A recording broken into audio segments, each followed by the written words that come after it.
Get your hands off that truck before I drag you out and book you like every other thief! Officer, this truck is mine, and every document proving that is sitting in the glove compartment. Don't insult me with fake papers. Men like you don't own something this clean legally. Run the plate, check the VIN, and stop pretending suspicion is the same thing as evidence. Put your hands behind your back, old man, before I make this much worse for you. Griggs snatched the registration folder from Isaiah's hand and threw the papers across the asphalt. Isaiah didn't chase them. He didn't argue. He just stood beside his father's red pickup as shoppers froze around them. What Griggs didn't know was that the man he was humiliating had the power to put the entire county under investigation. Before continuing, comment where in the world you are watching from, and make sure to subscribe, because tomorrow's story is one you can't miss. The sun hammered down on the asphalt like a punishment. Isaiah Bellamy pulled his restored red pickup into the Juniper County Shopping Center parking lot, the chrome bumpers gleaming under the harsh afternoon light. The truck was his father's once, back when the old man hauled church supplies and lumber through these same county roads. Now it carried Isaiah through a different kind of work. He shifted into park near the farm supply store. The engine ticked as it cooled. Isaiah reached for his water bottle, taking a slow sip while watching families load bags of feed and fertilizer into their vehicles. Normal people living normal lives. The piece lasted exactly 43 seconds. A Juniper County patrol cruiser roared into the lot with lights flashing. The cruiser swung wide and blocked Isaiah's truck at an angle, trapping him against a row of parked cars. The light bar painted everything red and blue. Officer Nolan Griggs slammed his car door and stormed across the asphalt. His uniform was crisp despite the heat. His hand rested on his weapon. His face carried the look of a man who had already decided guilt. Isaiah pushed his door open halfway and stepped one foot onto the pavement. He kept his movements slow and visible. "Afternoon, officer. Is there a problem?" "Get out of the truck," Griggs barked. "Now!" Shoppers turned to stare. A mother pulled her children closer. An elderly man stopped loading mulch and watched from behind his cart.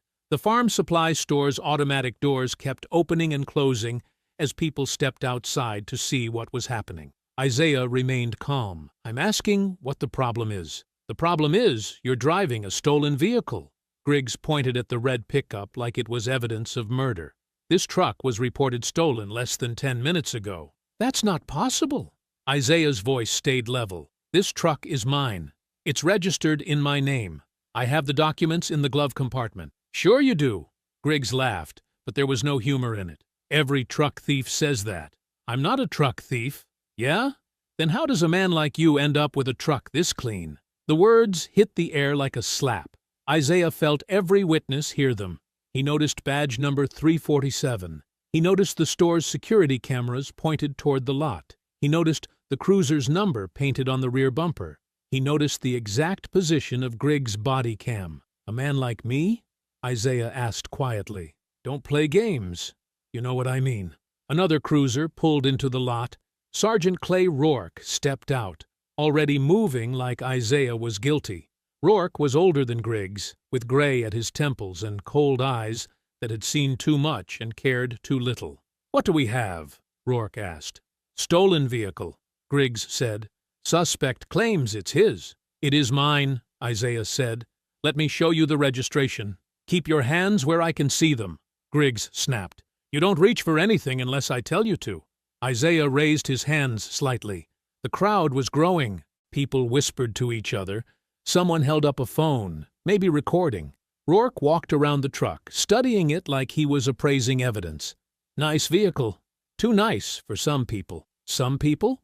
"You heard me." Isaiah watched Rourke's movements.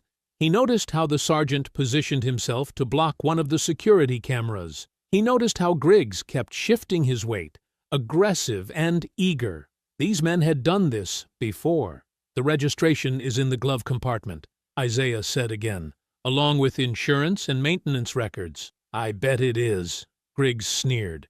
"Fake paperwork to go with your fake story." Why would I drive a stolen truck to a public parking lot in broad daylight? Because thieves are stupid. Isaiah felt the stares of every witness. He felt the heat of the sun and the weight of the moment. He had spent his career in courtrooms, but this was different. This was raw power meeting assumed helplessness on hot asphalt. Griggs stepped closer. His hand moved to his cuffs. Get out of the truck. Now. Isaiah complied, moving slowly. He stood beside his father's restored pickup, while strangers watched and judged and recorded. Griggs grabbed Isaiah's arm with unnecessary force, his fingers digging into flesh. His voice dropped to a snarl meant for Isaiah's ears, alone. Old men who steal nice trucks don't get to lecture police. The silence stretched between them like a loaded gun. Isaiah felt Griggs's fingers still gripping his arm, felt the eyes of every shopper burning into his back. The afternoon sun beat down mercilessly on the asphalt, making the air shimmer with heat and tension. I need to get my registration, Isaiah said calmly. It's in the glove compartment. Real slow, Griggs warned, finally releasing his grip. And keep both hands where I can see them. Isaiah moved with deliberate care. He reached across the driver's seat, opened the glove compartment, and pulled out a leather folder. His movements were precise, controlled, the actions of a man who understood that every gesture was being watched and judged. Here, Isaiah said, extending the papers toward Griggs. Registration, insurance, and maintenance records. Everything's current and legal. Griggs snatched the documents from Isaiah's hand, but instead of reading them, he glanced at the first page with obvious contempt. The paper fluttered in the hot breeze. This could be anything, Griggs said loudly enough for the crowd to hear. It's my registration. Says you. Griggs held the papers higher, making a show of studying them. But how do I know these aren't fake? Before Isaiah could respond, Griggs's hand swept down hard. The papers exploded from his grip, scattering across the parking lot like white birds shot from the sky. The registration landed near a shopping cart. The insurance papers skittered under a parked minivan. The maintenance records scattered between the painted parking lines. Gasps rippled through the crowd. A woman covered her mouth with her hand. An older man shook his head in disbelief. Someone's phone kept recording. Oops, Griggs said with a cold smile. Guess they blew away. Isaiah watched his papers tumble across the hot asphalt. He did not move to chase them. He did not raise his voice. He simply stood beside his father's truck and waited. You dropped my documents, Isaiah said quietly. I didn't drop anything. Wind must have caught them. Griggs looked around at the witnesses with mock innocence. Funny how that happens with fake paperwork. Sergeant Rourke stepped closer, nodding like he had seen this performance before. Forged documents don't hold up too well in weather, do they? Those papers aren't forged. That's what they all say. Rourke crossed his arms over his chest. Amazing how every car thief has perfect paperwork these days. Isaiah felt the weight of every stare, every whispered judgment from the crowd. A mother pulled her children behind a shopping cart. Store employees gathered near the entrance, watching through the glass doors. The farm supply clerk stood frozen with a bag of fertilizer in his hands. Run the plates, Isaiah said steadily. Check the VIN number. Call it in properly. Don't tell me how to do my job, Griggs snapped. I'm suggesting you do your job. My job is keeping trash like you from stealing decent people's property. The words hit like acid. Isaiah heard them echo across the parking lot. He watched Griggs' face, saw the satisfaction there. The pleasure of a man who believed he held all the power. Trash like me? Isaiah repeated softly. You heard what I said. Rourke stepped forward, backing his partner. Look at you. Then look at this truck. Does that seem right to you? Old man in wrinkled clothes driving something this clean? I earned this truck. Sure you did. Griggs laughed harshly. What did you do? Win the lottery? Isaiah stayed perfectly still. He watched Griggs's body language shift, saw the aggression building like storm pressure. The officer was growing angry because Isaiah refused to panic, refused to run, refused to give him the fear he expected. You're making a serious mistake, Isaiah said quietly. The only mistake here is thinking you could drive through my county in a stolen truck and get away with it. Griggs stepped closer, using his height and uniform to intimidate. His chest nearly touched Isaiah's shoulder. His voice dropped to a threatening whisper that somehow carried across the silent parking lot. "Time for you to learn some respect, old man." Isaiah felt the shove coming before it happened. He saw Griggs's muscles tense, saw the decision form in his eyes. The officer's hands slammed into Isaiah's chest, driving him backward against the open truck door. The metal rattled with the impact. Isaiah's back hit the window frame hard enough to send pain shooting through his ribs. He did not fight back. He did not swing. He did not even raise his hands to defend himself. Isaiah simply absorbed the blow and stayed on his feet, his eyes never leaving Griggs's face. The crowd sucked in a collective breath. Someone gasped. A woman said, "Oh my God, you're making a serious mistake," Isaiah repeated, his voice unchanged despite the pain. Griggs's face flushed red with rage. His hand rose high above his shoulder, fingers spread wide, trembling with fury and the need to break the quiet dignity of the man who refused to beg. The slap cracked across Isaiah's face like a gunshot. The parking lot fell silent as death. Isaiah's cheek burned where Griggs's hand had struck. The sound echoed off the storefront windows and car hoods like a crack of thunder. Every shopper, every employee, every witness stood frozen in place, staring at the uniformed officer who had just slapped an unarmed man in broad daylight. But Isaiah did not fall. He did not stumble. He did not even touch his face. He stood perfectly upright beside his father's red pickup truck, his eyes locked on Griggs's flushed face, and waited. "Hands behind your back," Griggs barked. "Now." For what? Resisting arrest. Isaiah had barely moved since stepping out of his truck. He had not raised his voice, had not lifted a finger, had not even bent down to collect his scattered papers. But Griggs needed something to charge him with, and resisting was always easy to claim. "I haven't resisted anything. Don't argue with me." Griggs grabbed Isaiah's wrist and yanked his arm toward his back. "I said hands behind your back." Isaiah's shoulder joint screamed as Griggs twisted his arm at an unnatural angle. Still, Isaiah did not fight. He simply turned his body to reduce the pressure and kept his voice steady. "You're hurting me." "Good. Maybe you'll learn to follow orders." Sergeant Rourke moved to block the gathering crowd, spreading his arms wide to keep witnesses from getting closer.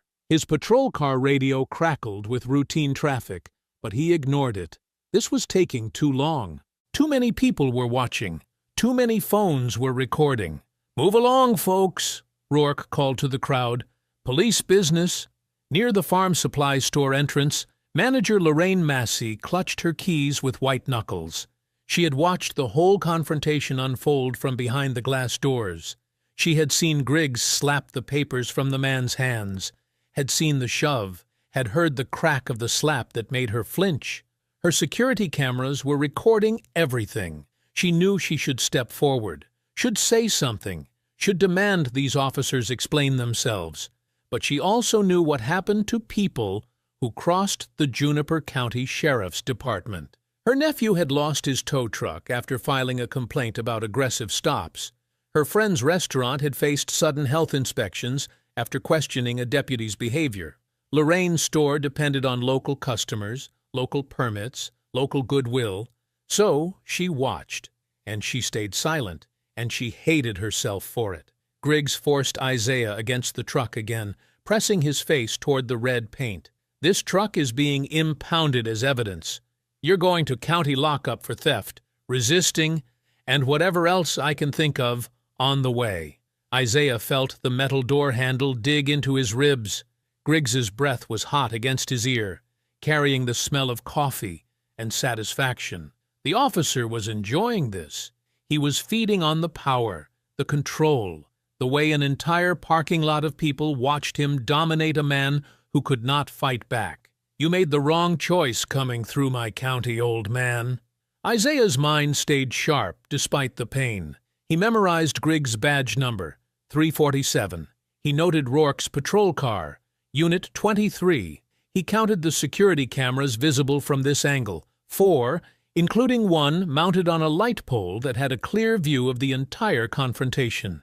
He estimated the time since the first patrol car arrived, 8 minutes.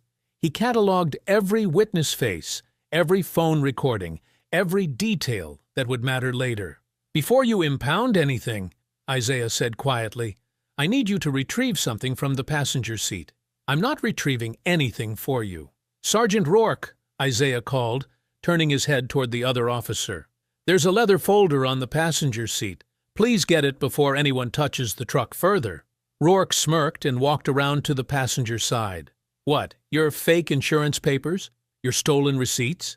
He yanked the door open and reached across the seat.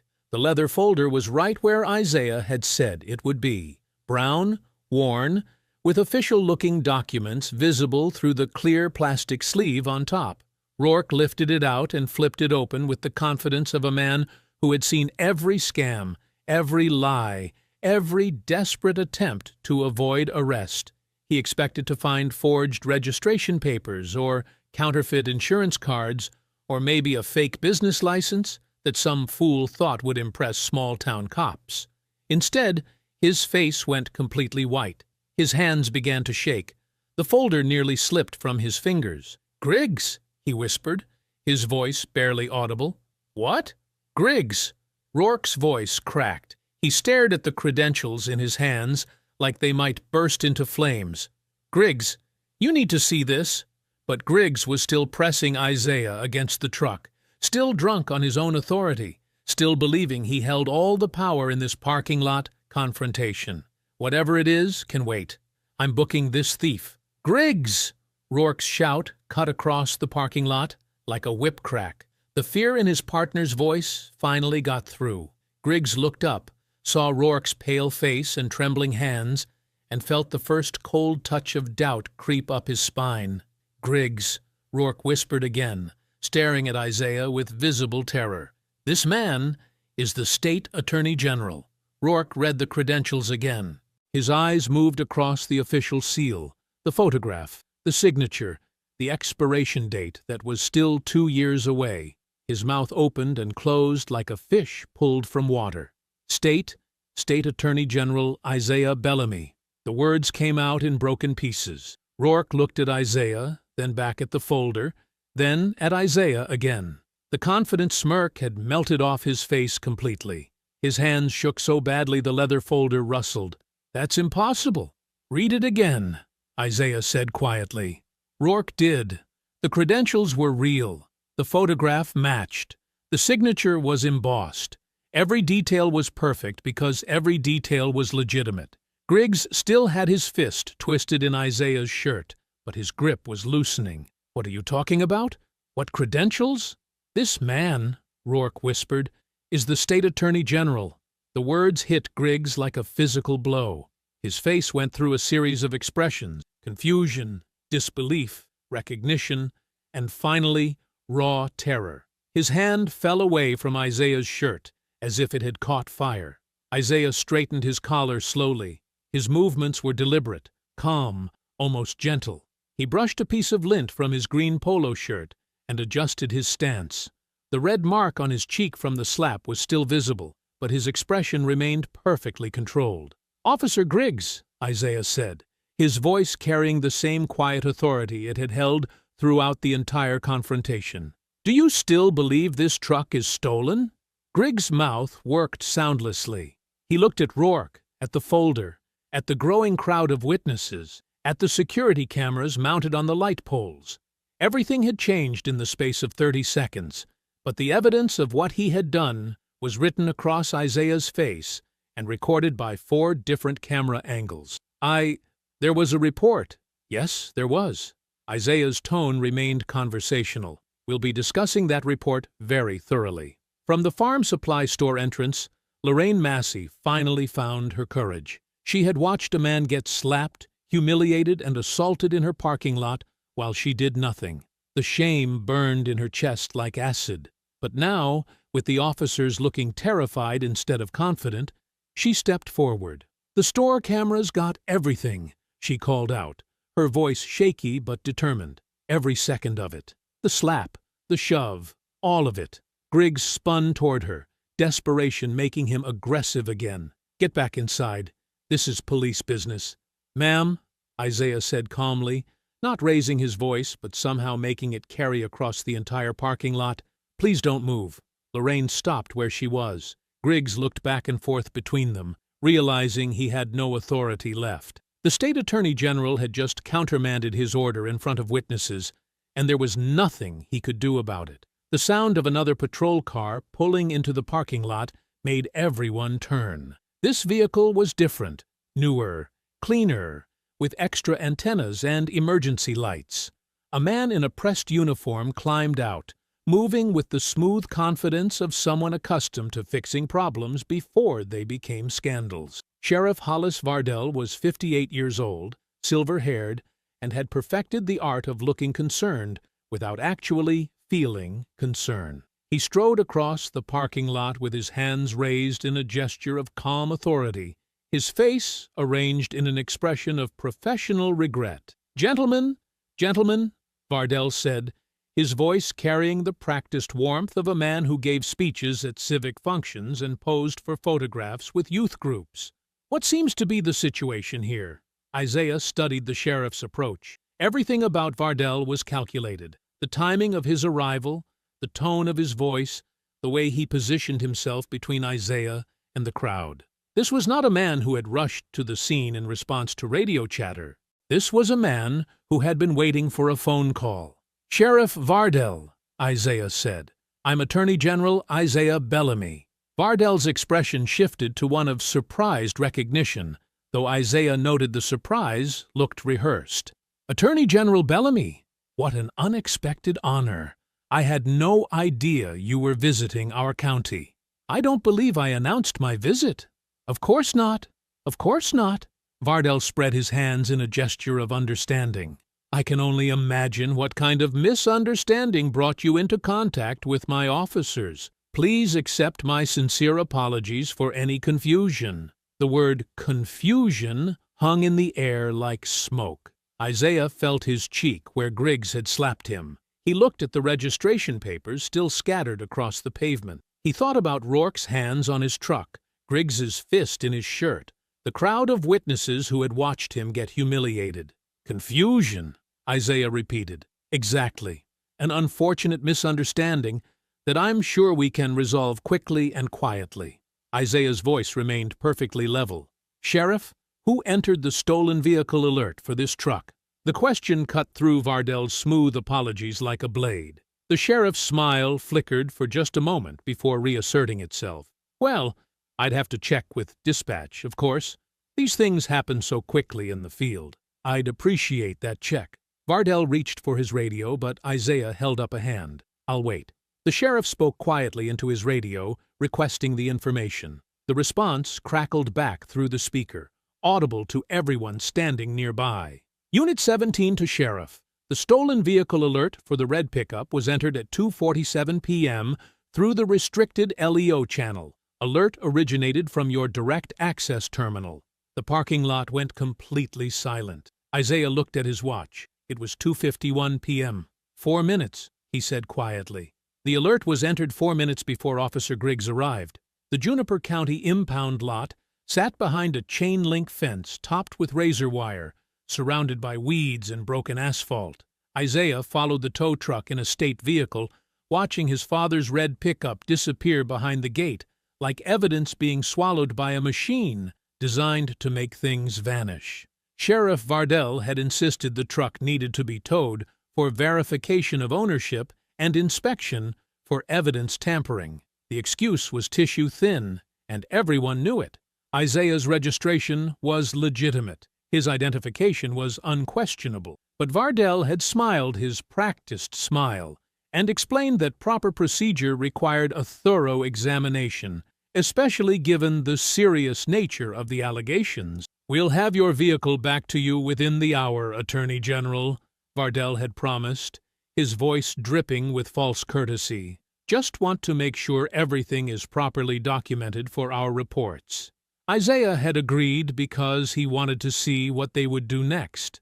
He wanted to watch who touched the truck, who had access to it, and what kind of evidence might mysteriously appear. Corrupt men always overplayed their hands when they thought they were winning.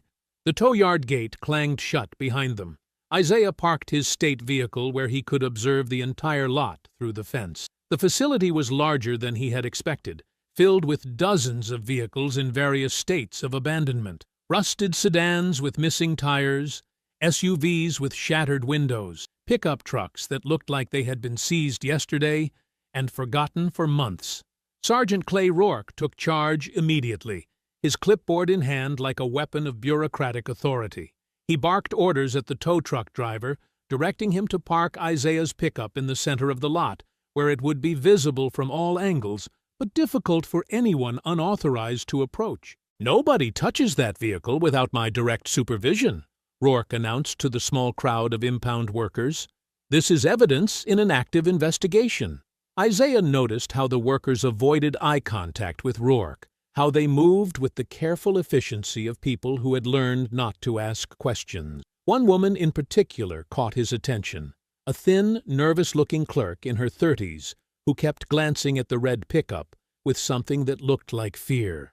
The woman's name tag read Bethany Pike. She carried a camera and a clipboard, documenting the truck's arrival with mechanical precision, but her hands shook slightly as she worked. When Rourke ordered everyone except essential personnel to step back from the vehicle, Bethany looked relieved to retreat to the safety of the office trailer. Isaiah watched through the fence as Rourke and Officer Griggs approached his truck. They moved like men conducting a routine inspection, but their body language told a different story. Griggs kept looking toward the office trailer. Rourke positioned himself to block sight lines from the street. They were preparing to perform for an audience of one. The security camera mounted on the trailer's roof. The performance began with Rourke opening the driver's door and peering inside. He called Griggs over, pointing at something under the seat. Both officers stepped back, their faces arranged in expressions of surprise and concern. Griggs jogged toward the trailer, emerging moments later with Bethany Pike and her camera. The clerk moved reluctantly, her eyes darting between the officers and the truck, as if she were being led to her own execution. "We need this documented immediately," Griggs announced loudly enough for his voice to carry across the lot. "Found something suspicious under the driver's seat." Isaiah gripped the steering wheel of his state vehicle. He knew what was coming before it happened. Rourke reached under the seat and withdrew a manila envelope thick with papers and what appeared to be cash. He held it up for Bethany's camera, making sure the security system captured every angle. Griggs pulled on latex gloves and opened the envelope carefully, his movements theatrical and precise. "Counterfeit title documents," Griggs called out, his voice filled with manufactured shock, "and approximately $2,000 in cash." The two officers exchanged looks of grim satisfaction. Bethany Pike took photographs with mechanical compliance, but Isaiah could see her discomfort even from a distance. She knew she was documenting a lie, and the knowledge was eating her alive. Sheriff Vardell's patrol car pulled into the lot just as the discovery was being completed. The timing was too perfect to be coincidental. Vardell emerged from his vehicle with the slow confidence of a man who was about to deliver bad news with relish. "Attorney General Bellamy," Vardell called across the fence, his voice no longer carrying even the pretense of respect. "I'm afraid we have a problem." Isaiah stepped out of his vehicle and approached the fence. "What kind of problem, Sheriff?" "The kind that suggests you may have interfered with an active vehicle theft investigation." Vardell's smile was cold and calculating. "The kind that raises questions about whether the state attorney general has been abusing his position for personal gain." The planted evidence was crude, almost insulting in its obviousness. But Isaiah understood that the crudeness was intentional. They were not trying to fool him. They were creating a narrative for the media, for his political enemies, for anyone who wanted to believe that even the state attorney general could be corrupt. Isaiah pulled out his phone and dialed a number he had memorized years ago. "Dana, it's Isaiah," he said when Chief Investigator Dana Mercer answered. "I need you to preserve everything. Every camera angle, every tow record, every dispatch entry, every piece of paper that touches this case." "What's happening down there?" "They just planted evidence in my truck." Isaiah's voice was calm, but underneath the calm was steel. "I want every second of security footage from this impound lot.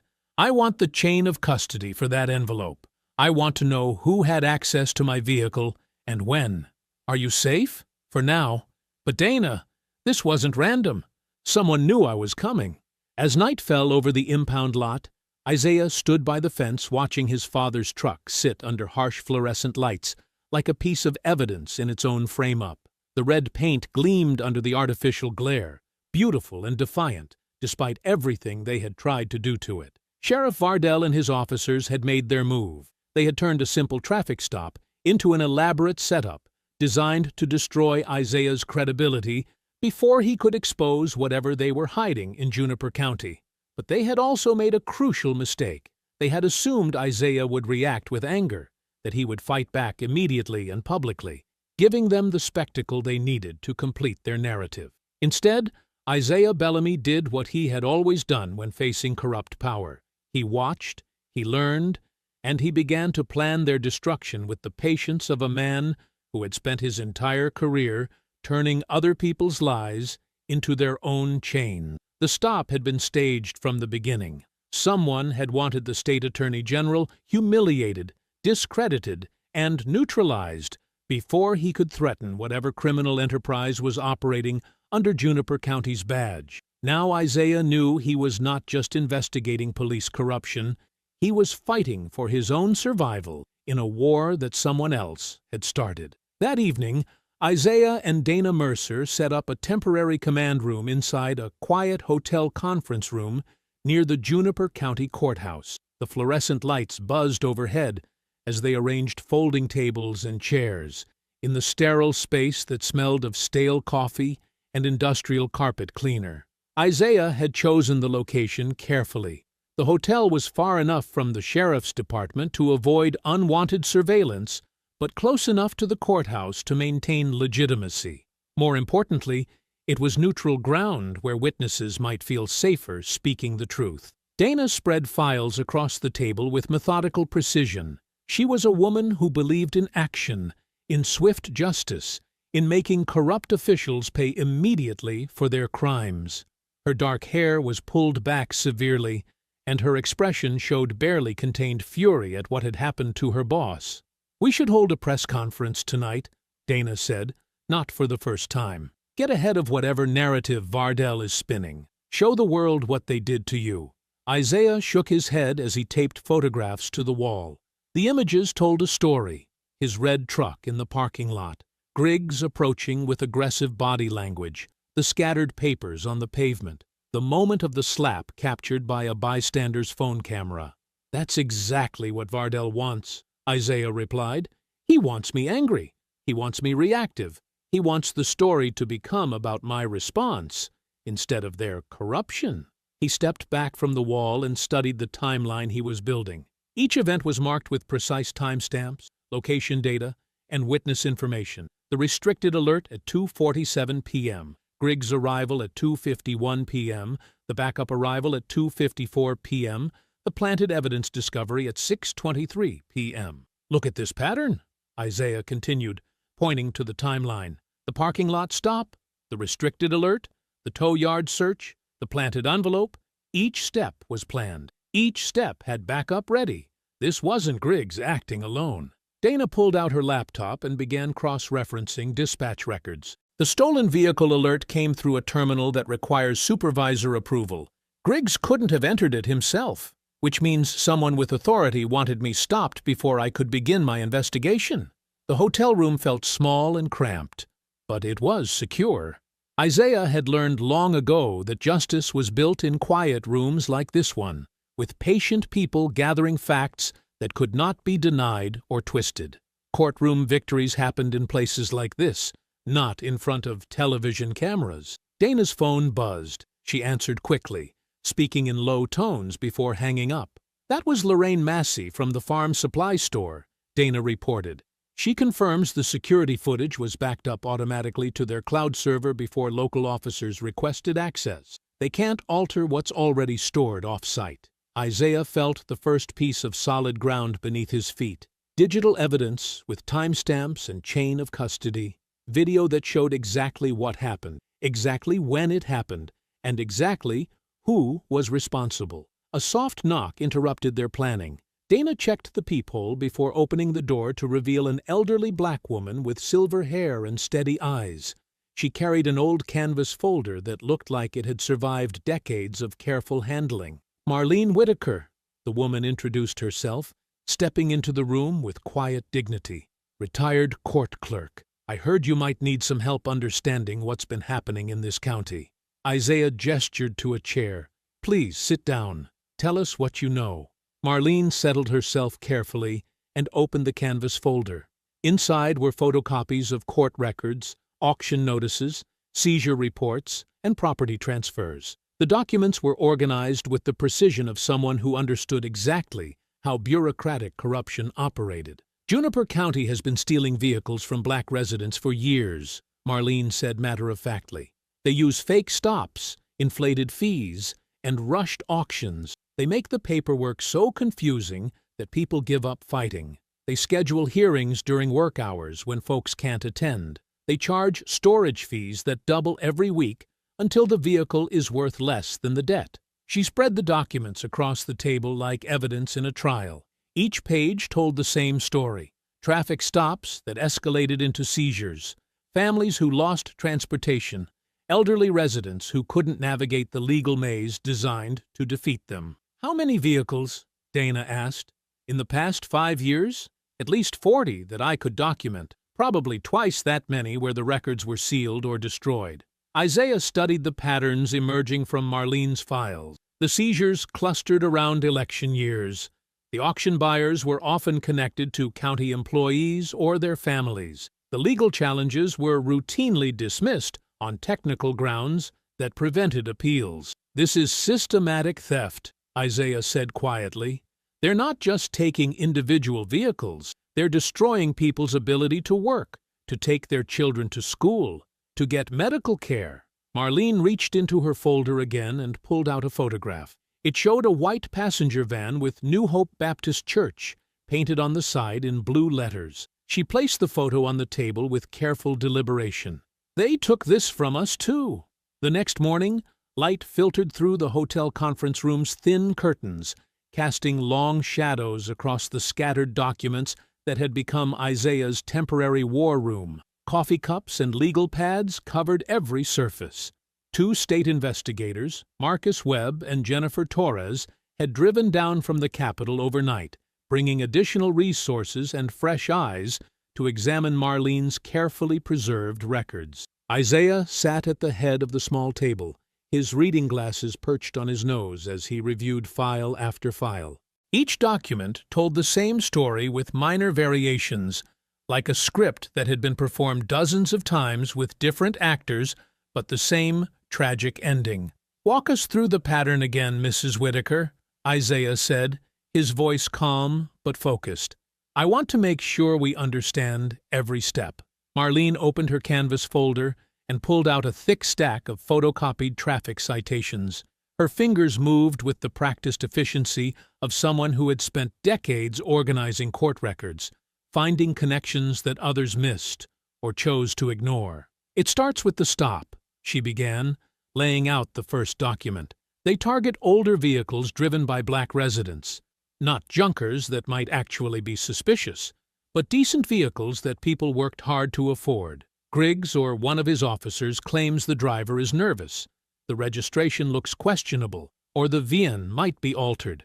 Dana leaned forward, taking notes on her laptop. "What happens next?" "The vehicle gets impounded, pending investigation," Marlene continued, placing another document on the table. "The owner gets a receipt and a phone number to call, but when they call, they get transferred between departments. Nobody can give them straight answers. The paperwork keeps changing." Isaiah studied a seizure notice dated 6 months earlier. The language was deliberately confusing, full of legal terminology that would intimidate someone without formal education. The fees were listed in small print at the bottom, with daily storage charges that compounded quickly. "They make it impossible to navigate on purpose," Isaiah observed. "How much time do people have to reclaim their vehicles?" 30 days, Marlene replied bitterly. "But they don't tell you about the storage fees until week 3. By then, you owe more than the vehicle is worth. They schedule the hearing during business hours when working people can't attend. If you miss the hearing, they declare the vehicle abandoned and send it to auction." Jennifer Torres, One of the state investigators whistled softly. "That's not law enforcement. That's organized theft with badges." A knock at the door interrupted their review. Dana checked the peephole and admitted a tall, thin black man in his 60s wearing a faded work shirt and clean jeans. His shoulders were slightly stooped, and his hands showed the calluses of someone who had spent decades doing manual labor. "This is Earl Freeman," Marlene said, gesturing to the man. "Earl, this is Attorney General Bellamy."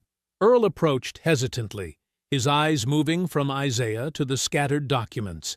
He carried himself with the careful dignity of someone who had learned not to trust authority figures too quickly, but who still maintained his self-respect, despite what the system had done to him. "Mr. Freeman," Isaiah said, standing and extending his hand, "thank you for coming. Please have a seat. Tell us what happened to you."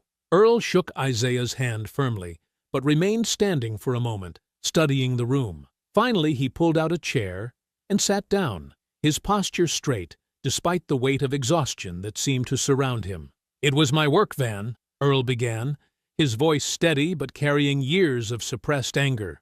"White Ford Transit. Nothing fancy, but it was mine. Had all my tools, my contracts, my business cards, everything I needed to keep working." Isaiah leaned back in his chair, giving Earl his full attention. He had learned long ago that victims needed to tell their stories completely, without interruption or judgment. The details mattered. The emotional impact mattered. The human cost of corruption was always found in stories like Earl's. "I was driving home from a job in the next county over," Earl continued. "Brake light repair at Mrs. Patterson's house. Simple work, but she pays fair. Officer Griggs pulled me over right at the county line, said my van looked suspicious for the area." Dana's fingers paused over her keyboard. "Suspicious how?" "He said a van like mine had been reported stolen earlier that week, but when I showed him my registration, he claimed the VIN looked altered, said the numbers were scratched or tampered with somehow." Earl's hands clenched into fists on the table. "That VIN was clean as the day I bought that van. Never been touched by anything but factory stamps." Isaiah made notes with careful precision, documenting every detail. "What happened next?"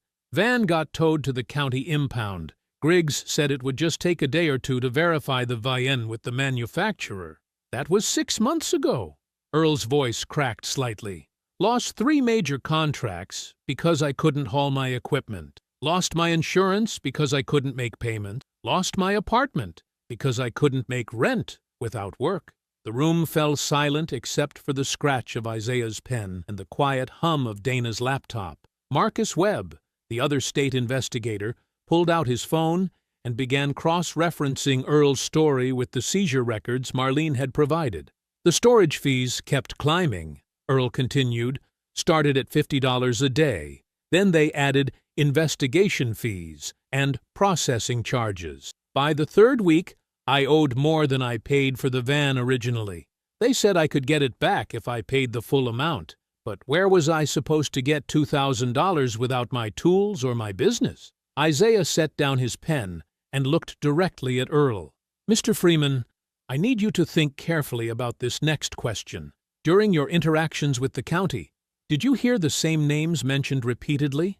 Earl nodded immediately. "Griggs did the stop. Sergeant Rourke handled the impound paperwork. Sheriff Vardal's signature was on the final seizure notice. And the auction was handled by 3 companies that kept bidding on everything." Dana looked up from her laptop.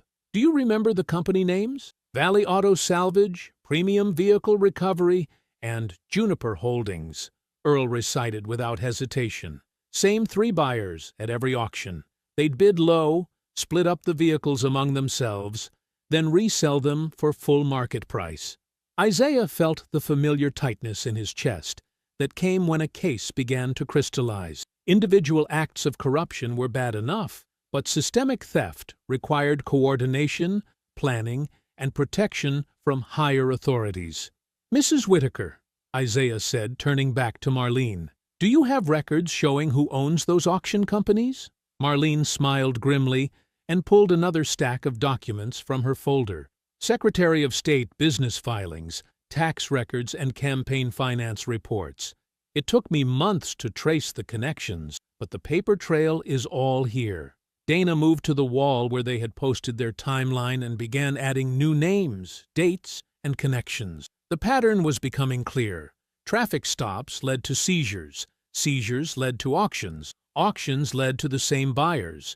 And those buyers were connected to the very officials who authorized the seizures in the first place. Marcus Webb finished his phone call and looked up from his notepad. "I just spoke with our financial crimes unit.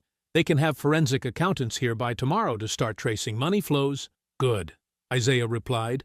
"Mrs. Whitaker, I need you to show Dana exactly how these seizure dates line up with the auction transfers." Dana pulled up a spreadsheet on her laptop and began entering data as Marlene guided her through the records.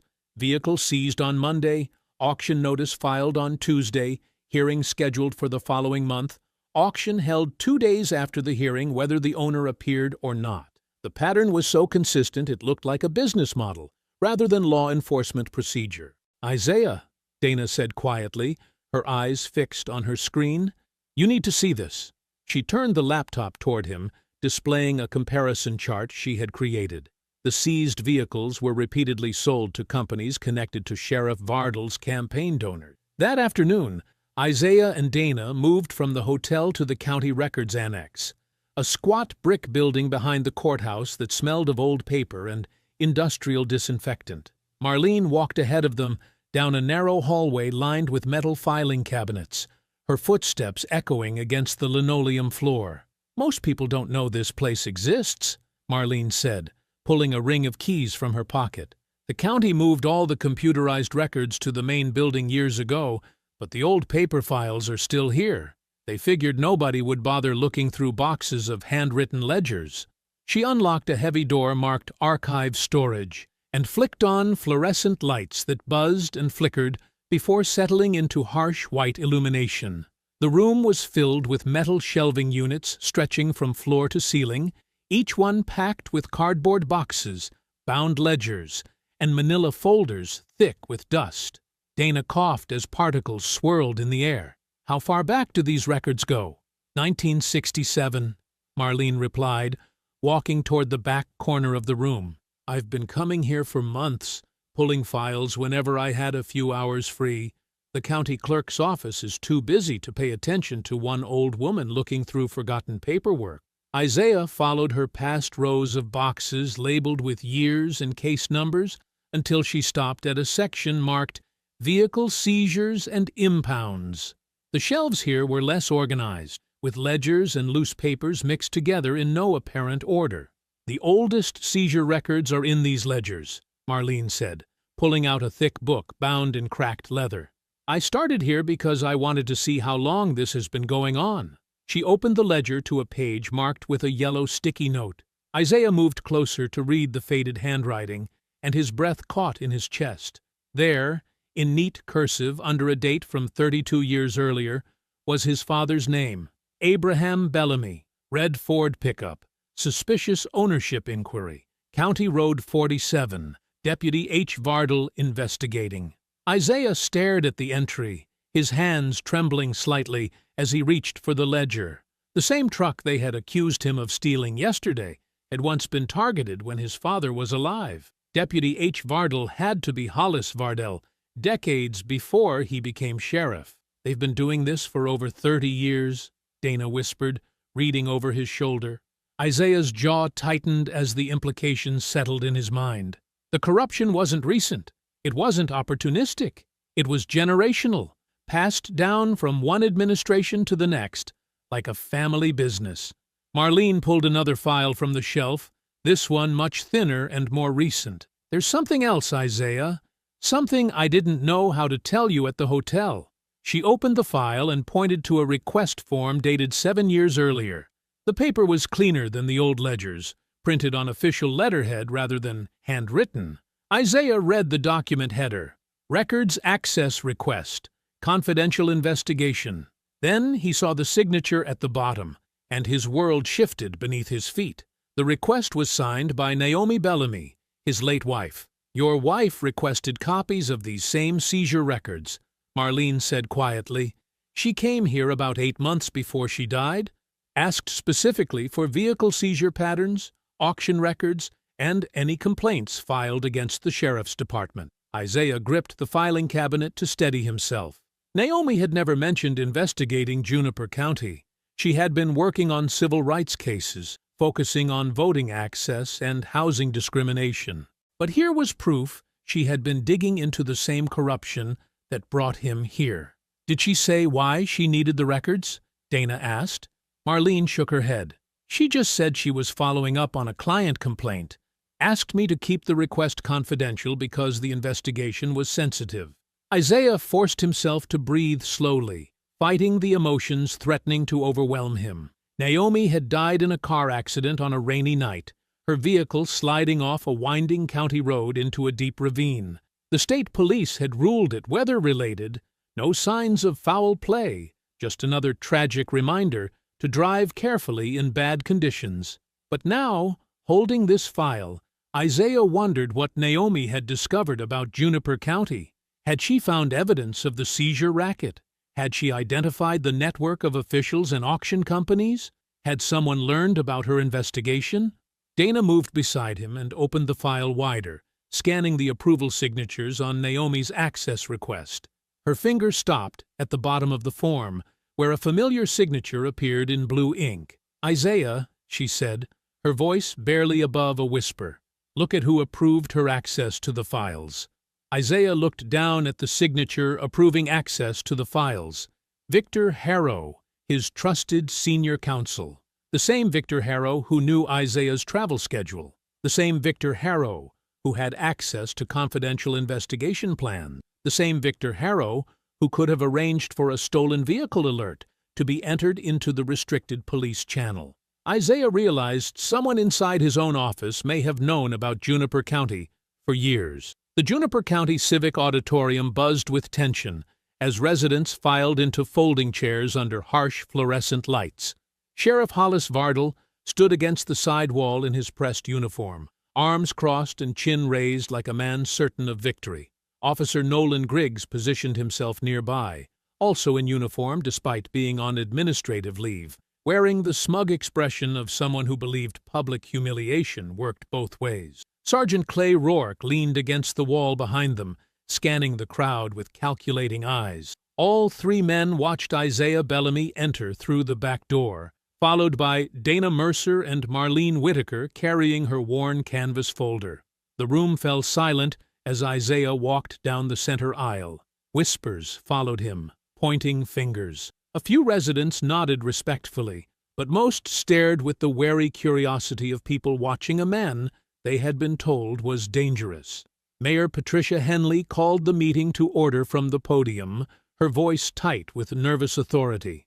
"We're here tonight to address recent events that have brought unwanted attention to our county." Vardell stepped forward with theatrical concern. "Citizens of Juniper County deserve to know the truth about what happened in that parking lot. My officers followed proper procedure during a routine vehicle check. Unfortunately, Attorney General Bellamy chose to escalate the situation instead of cooperating." A planted voice from the third row shouted, "He's trying to destroy our police department." Another voice from the back added, "We don't need outsiders telling us how to run our county." Griggs straightened against the wall, his chest puffing with vindicated confidence. He nodded along as if the crowd was finally seeing sense. Isaiah remained seated, his hands folded calmly in his lap. He did not argue. He did not defend himself. He simply watched and listened, letting Vardell's orchestrated performance unfold.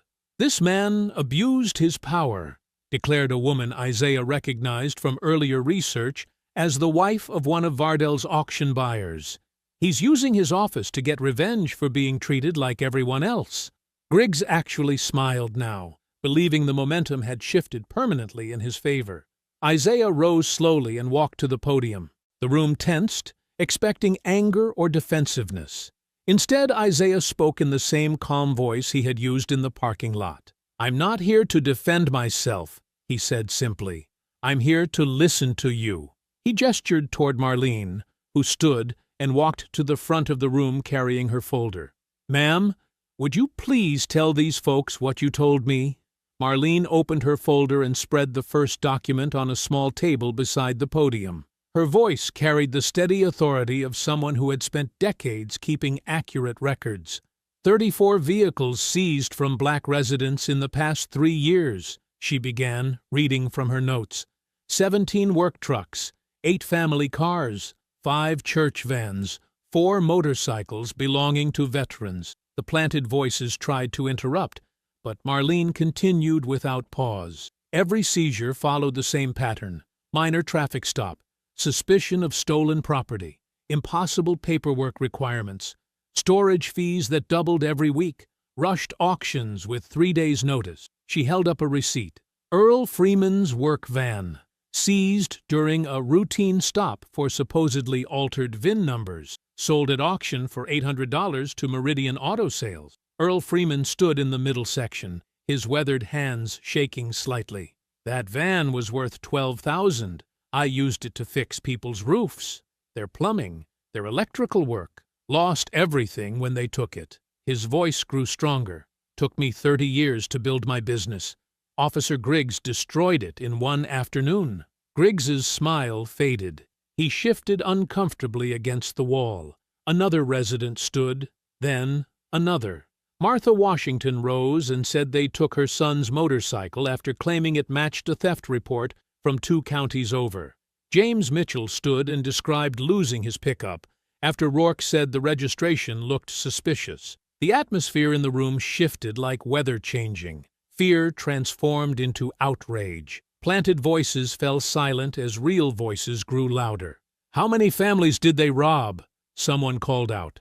"Where's our money from those auctions?" demanded another. Vardell tried to interrupt. "Now hold on. These are serious accusations." "Sit down, Hollis," shouted a woman from the front row. "We want to hear what they took from us."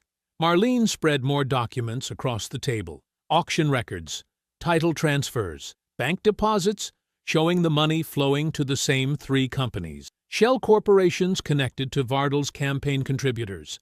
Isaiah watched the crowd's anger build, but he did not fan the flames. He simply let the truth speak for itself.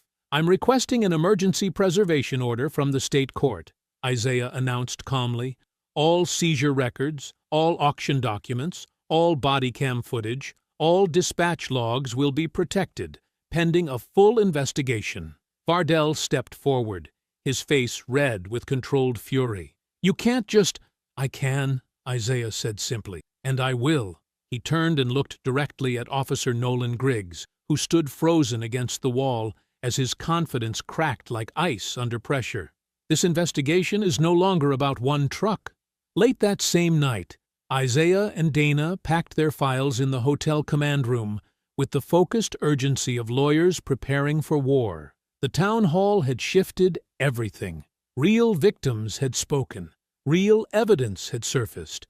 Vardell's planted voices had been overwhelmed by genuine outrage. "We need the preservation order filed before sunrise," Isaiah said, sliding documents into manila folders. "If they destroy those records tonight, they won't risk it," Dana interrupted, sealing evidence bags with tape. "Too many witnesses saw Marlene's files. Too many people are watching now." Isaiah moved methodically, organizing dispatch logs, auction receipts, and witness statements into separate stacks.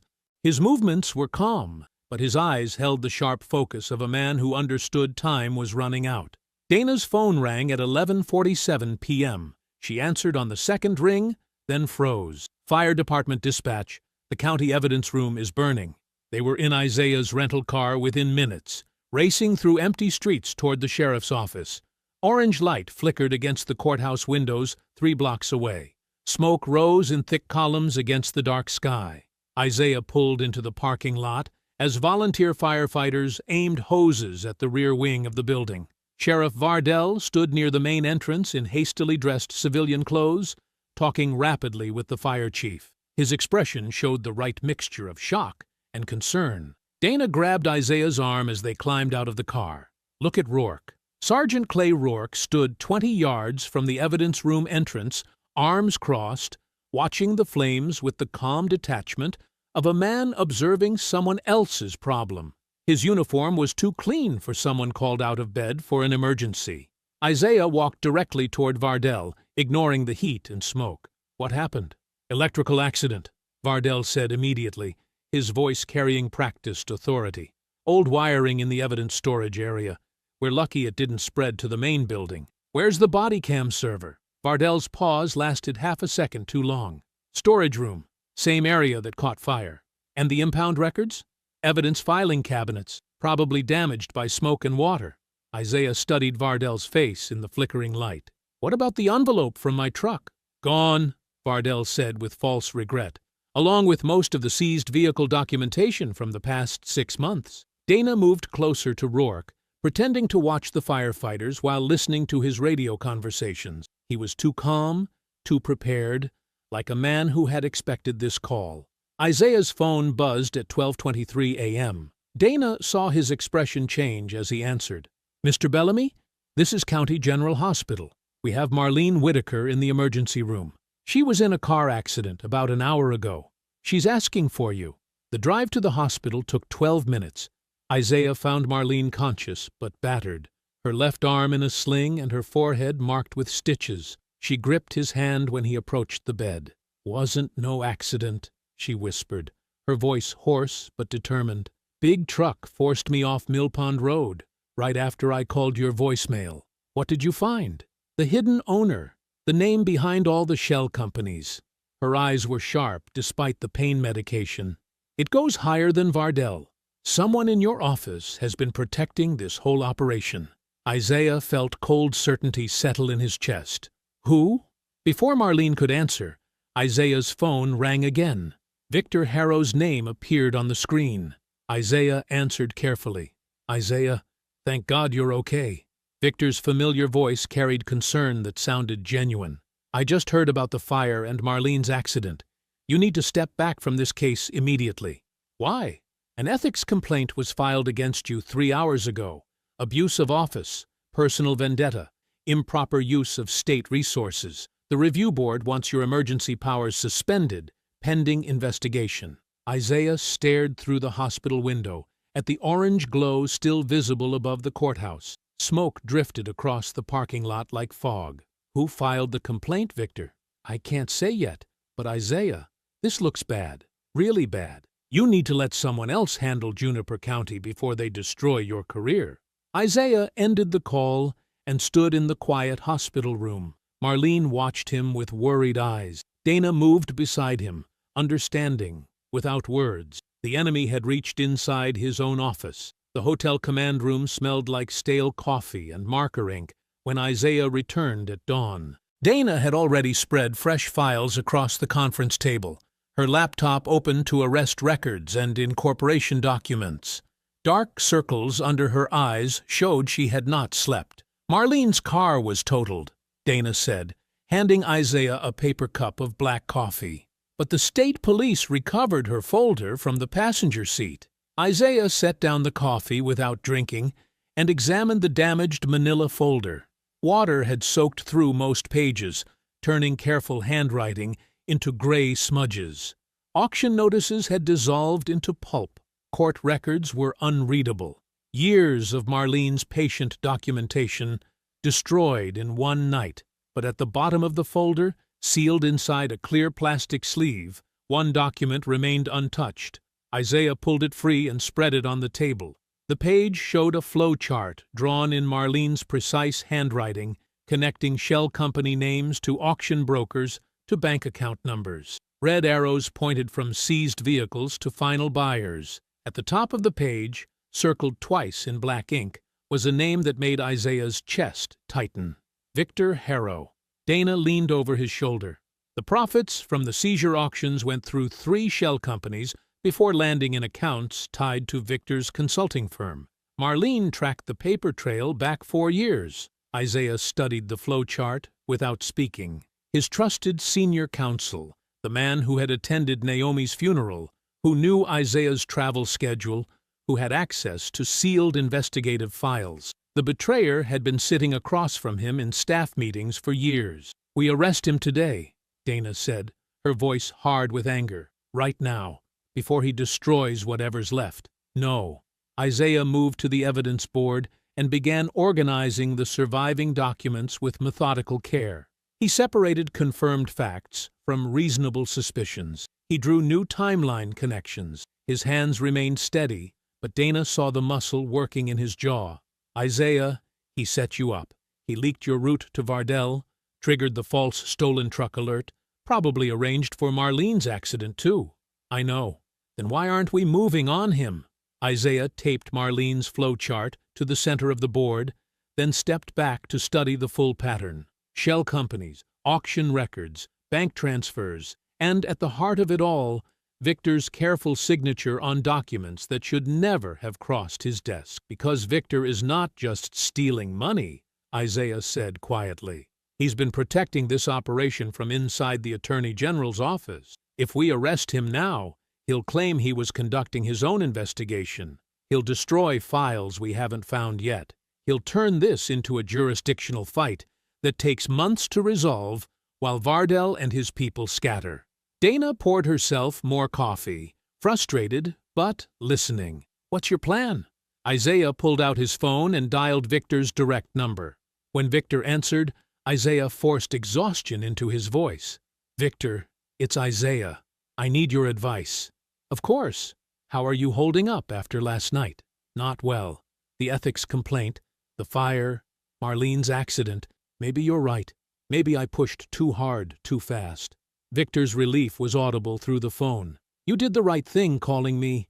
This case was always going to be difficult given your personal involvement.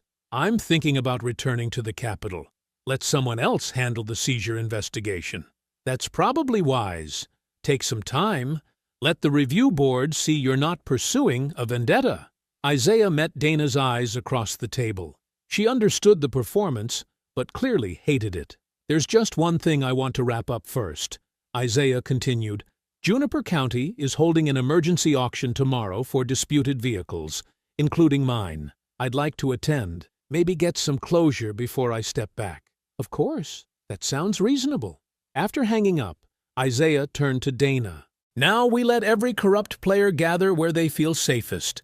The county auction. That afternoon, Isaiah divided his remaining team across 3 locations.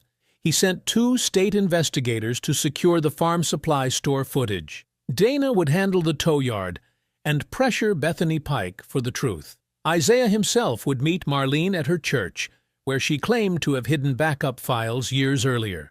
The farm supply store sat under the same harsh afternoon sun that had witnessed Griggs's assault 2 days before. Lorraine Massey met the investigators at the back entrance, her face tight with nervous energy. I've been thinking about this since the town hall, she said, leading them through storage rooms toward her office. That officer never looked at any papers before he grabbed Mr. Bellamy. He just saw a black man in a nice truck and decided it had to be stolen. The security system occupied a corner of her cramped office. Lorraine's fingers moved quickly across the keyboard, navigating through cloud storage files the sheriff's department had never requested access to. Here, she said, pointing at the screen. This is the parking lot angle from Tuesday afternoon. The footage played in crystal-clear detail. Isaiah stepped from his red truck at 2:47 p.m., moving slowly and keeping his hands visible. Griggs appeared at 2:48 p.m., rushing from his cruiser without checking any computer systems or running license plates. The assault began at 2:50 p.m., with Griggs slapping papers from Isaiah's hands before reading them. The slap across Isaiah's face occurred at 2:52 p.m., 30 seconds before Griggs demanded to see registration documents he had already scattered. He never checked nothing, Lorraine said, her voice hardening. Just saw an old black man and figured he could do whatever he wanted. One investigator copied the files while the other took Lorraine's sworn statement. The timestamp evidence would destroy any claim that Griggs had followed proper procedures. Meanwhile, at the county tow yard, Dana found Bethany Pike chain-smoking behind the impound office. Bethany's hands shook as she lit another cigarette. I can't keep doing this, Bethany said before Dana even introduced herself. I got kids. I need this job, but I can't keep watching them destroy people's lives. Dana sat on a concrete barrier beside her. Tell me about Isaiah's truck. Bethany took a long drag and stared at the rows of impounded vehicles. Sergeant Rourke ordered me to process the intake alone Tuesday evening. Said nobody else should handle the paperwork. That never happens. We always have 2 people for chain of custody. What did he tell you to do? Leave the truck unlocked in Bay 7 for 20 minutes while I filed the tow report. He said someone would inspect it for evidence. When I came back, Griggs was standing beside the open door with that envelope in his hand. Dana kept her voice gentle. Had you seen that envelope before? Never. And I searched that truck completely during intake. There wasn't nothing under no seats except an old blanket and some tools. Bethany showed Dana the intake photos she had secretly taken on her personal phone. The images clearly documented the truck's interior before the mysterious envelope appeared.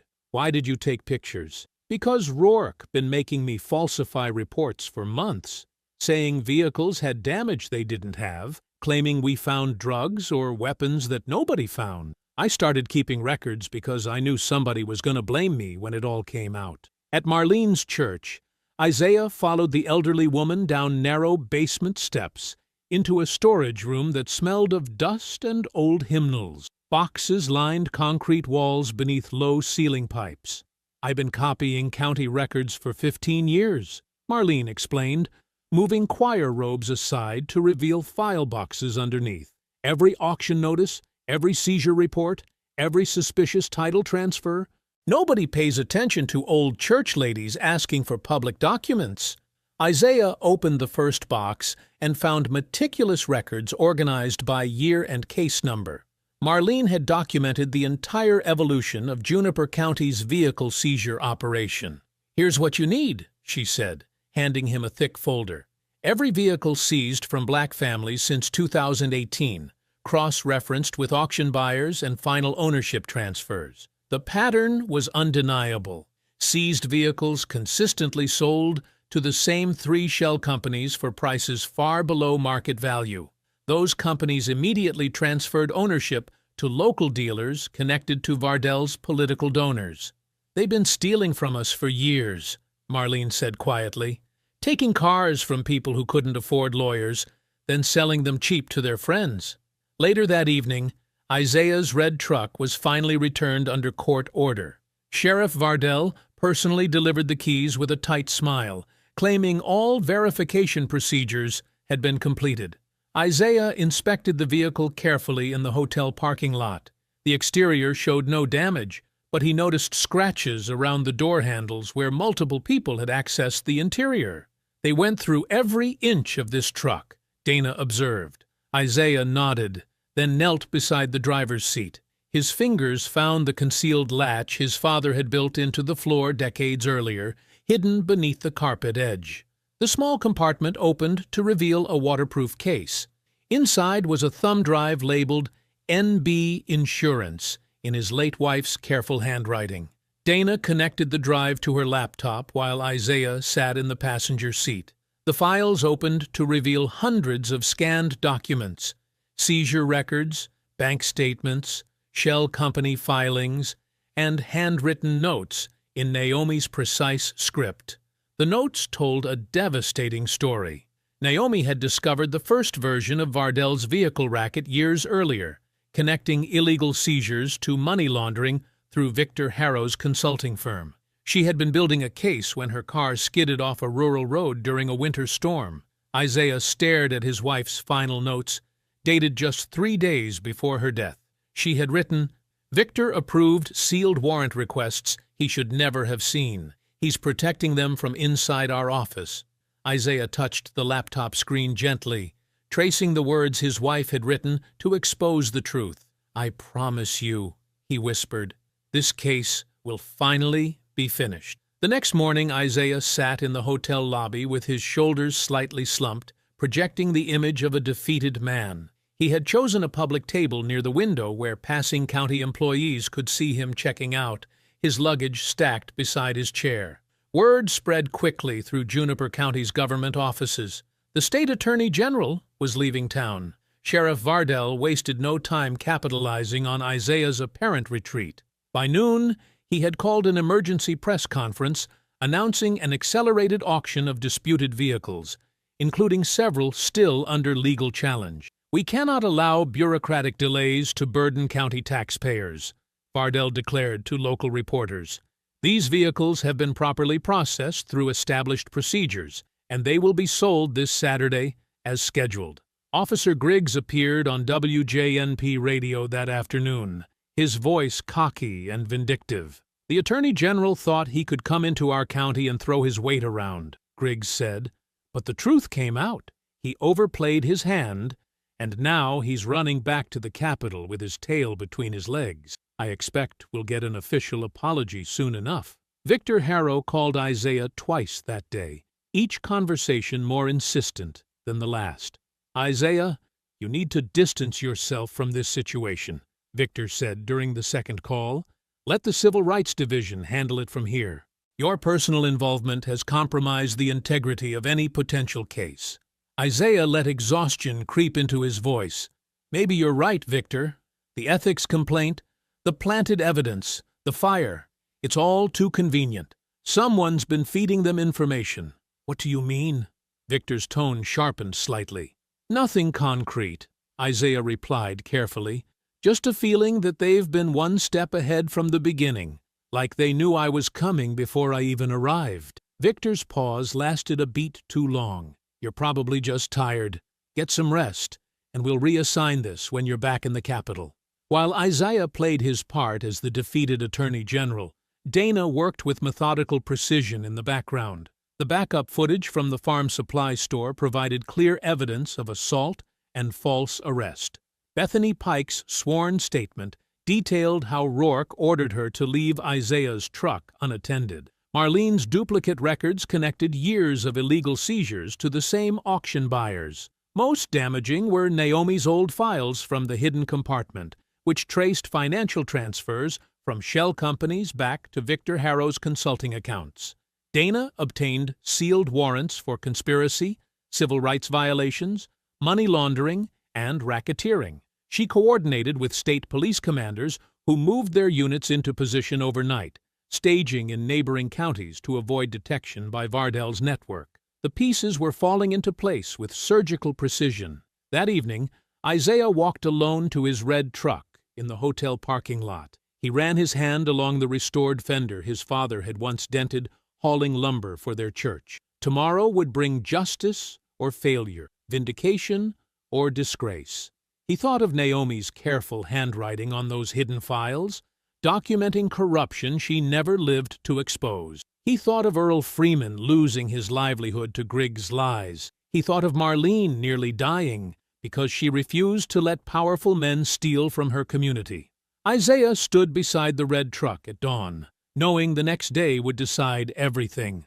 The Juniper County impound auction lot stretched under gray morning light, with seized vehicles arranged in neat rows like prisoners awaiting judgment. Sheriff Hollis Vardell stood on the wooden auction platform in his pressed uniform, surveying the crowd with the satisfied expression of a man who believed he had won. Griggs leaned against a patrol car near the side gate, still wearing his badge despite being on administrative leave. Rourke stood beside the registration table with a clipboard, checking names as buyers arrived. The usual suspects filled the front rows: 3 auction brokers who always bid on the best vehicles, 2 county commissioners, and several donors who had supported Vardell's campaigns for years. Victor Harrow stood near the back, dressed in an expensive suit, and checking his phone repeatedly. He had driven down from the Capitol that morning, telling colleagues he wanted to observe how Isaiah's reckless investigation was being resolved. Families clustered along the fence, watching helplessly as their vehicles sat tagged for sale. Earl Freeman stared at his work van through the chain link. An elderly woman pressed her face against the metal, looking at the pickup she had used to drive her husband to dialysis before Griggs seized it for suspicious ownership. "Ladies and gentlemen," Vardell called through a microphone, "welcome to today's county surplus auction. All vehicles have been lawfully seized and processed according to state guidelines." The first few lots sold quickly. A sedan went for $300 to one of the brokers. A motorcycle disappeared for $50. The crowd remained silent, understanding that resistance was pointless. "Next item," Vardell announced. "Lot 17, One restored red pickup truck, previously claimed by an individual under investigation for vehicle theft and interference with police procedures. Isaiah's truck sat in the morning light, polished and clean, despite everything it had endured. Just as Vardell raised his gavel, Isaiah Bellamy stepped through the crowd. Dana Mercer walked beside him, followed by 6 state investigators in dark suits. Behind them came forensic accountants carrying sealed boxes. Uniformed state police officers moved through the side gates, blocking every exit. "This auction is suspended by emergency court order," Isaiah announced, his voice carrying across the lot without strain. Vardell's gavel froze in midair. "Now hold on! Sheriff Vardell, you are under arrest for conspiracy, civil rights violations, and racketeering," Dana said, producing handcuffs and a warrant. "Please step down from the platform." The crowd erupted. Griggs pushed away from the patrol car and tried to reach the side gate, but 2 state troopers blocked his path. "You can't do this!" he shouted. "This is harassment! Officer Griggs, you are under arrest for assault, falsifying police reports, and deprivation of rights under color of law," one trooper said, forcing Griggs's hands behind his back. Rourke dropped his clipboard and reached for his phone, but Dana was already beside him. "Sergeant Rourke, that device is evidence under court warrant." She seized the phone before he could delete anything. Isaiah walked slowly toward the platform where Vardell still stood in shock. "For 3 years, you have used false stolen vehicle alerts to justify illegal stops. You have planted evidence in seized vehicles to prevent court challenges. You have burned public records to hide your crimes. And you have profited from the sale of stolen property through shell companies operated by conspirators inside my own office." Victor Harrow tried to slip toward the parking area, but state investigators surrounded him. "Mr. Harrow, you are under arrest for conspiracy and money laundering." "This is insane," Victor protested. "I'm senior counsel in the Attorney General's office." "You were," Isaiah said quietly, "until you decided to betray it." The handcuffs clicked around Vardell's wrists on the auction platform, while the crowd watched his power collapse in public. The afternoon sun cast long shadows across the Juniper County Courthouse steps as state officials processed evidence boxes and arrest records. Cars lined the street. Families stood in small groups, some crying, others staring in disbelief at the collapse of a system that had seemed untouchable just hours before. Isaiah watched from the courthouse entrance as Officer Nolan Griggs was led past in handcuffs and an orange jumpsuit. The man who had slapped him in a parking lot now faced federal charges for assault under color of law, falsifying police reports, evidence planting, and civil rights violations. Griggs kept his eyes down, no longer the swaggering bully who had enjoyed humiliating older black men in public. Sergeant Clay Rourke followed in similar restraints, charged with conspiracy, evidence tampering, and obstruction of justice. His careful paperwork and quiet threats had finally caught up with him. The phone Dana seized contained deleted messages coordinating planted evidence and witness intimidation. Sheriff Hollis Vardell emerged under heavy guard, facing racketeering charges, public corruption, and conspiracy to violate civil rights. His polished uniform had been replaced with standard jail clothing. The man who had run Juniper County like his personal kingdom now walked past the citizens he had robbed. Victor Harrow was taken away separately, led through a side entrance to avoid the press cameras. His expensive suit and confident smile were gone. The paper trail he thought he had buried had exposed shell companies, laundered auction profits, and years of leaked information. His betrayal of Isaiah's office would ensure federal prosecution and disbarment. Isaiah did not celebrate loudly. He focused on restitution. Earl Freeman stood beside his work van in the courthouse parking lot, running his hands over the familiar dents and scratches. State officials had returned the keys along with a check covering lost income and illegal storage fees. "I can work again," he said quietly, his voice thick with emotion. Marlene Whitaker, bruised but alive after her car was forced off the road, watched as the church van was released from the impound lot. The vehicle that had carried elderly members to Sunday service for years was finally coming home. "They said we'd never see it again," she whispered. Family after family received their vehicles back. A grandmother got the pickup she needed for her husband's medical appointments. A young father retrieved the sedan required for his job. Each key returned represented dignity restored and lives rebuilt. The recovered money from shell company accounts would fund a new statewide public corruption task force. Isaiah had insisted it carry his late wife's name, the Naomi Bellamy Justice Initiative. As evening approached, Isaiah walked toward his restored red truck in the courthouse lot.